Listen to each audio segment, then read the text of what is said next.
Mau tao thế. Lại tao thế là. Ồ. Muối á. Muối phát này ní.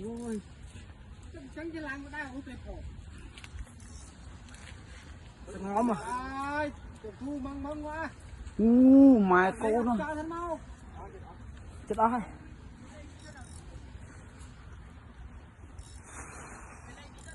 Chết trời ơi. Chết trời ơi. Máu đâu. À tôi về xiên nè, bọn tôi xiên nè. Xiên nè vì nó nhắc. Băng bị lớn xa.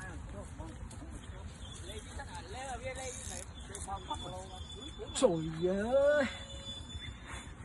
Nhục khơi cho tiên vui. Nó sẽ coi chạy.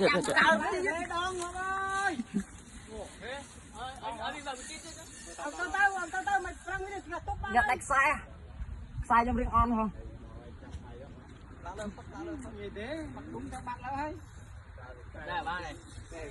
Sai nhung on vào đây.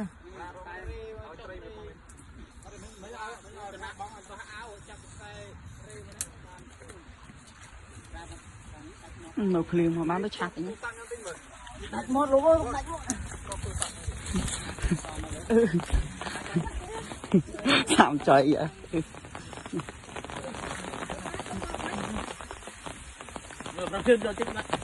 Này đau. Lang lơ tí nó không lương mót. Không lương mót này cái này.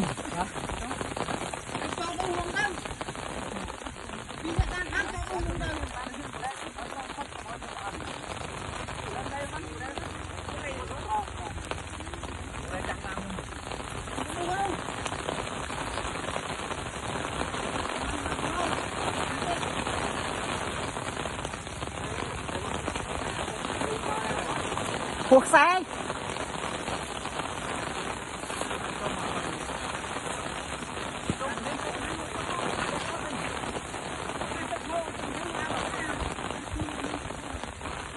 Thôi mùi.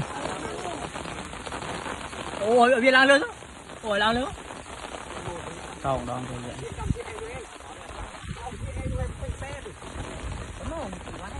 Mắn bên này mà đam đi mà.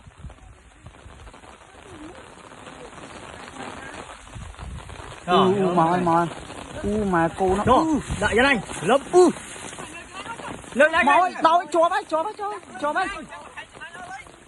Bắt anh dân nào. Rồi lươn rồi, đại dân. Đâu. Mà cô. Lên cái nắng ngô bố này. Lên. Đạch xe nè. Đạch xe phát. Lên cái nắng ngô bố thôi nhưng không như cái lưng.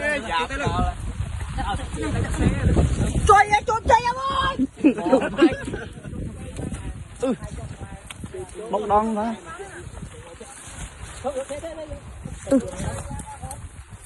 Hốt cho chơi ra đấy.